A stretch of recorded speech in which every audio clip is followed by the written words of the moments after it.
when using electrical appliances.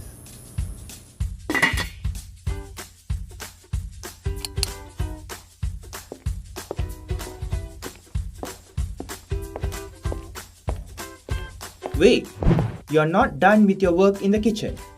Let me show you why. Electrical appliances comprise of electric kettle, rice cooker, toaster, and others. Avoid placing any electrical appliances at the edge of the table or bench.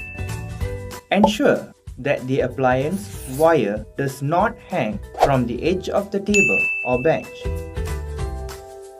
Switch off the electrical appliance after use and remove the plug from the socket. Do not leave the plug stuck in the socket. Follow these simple steps and your family will be safe.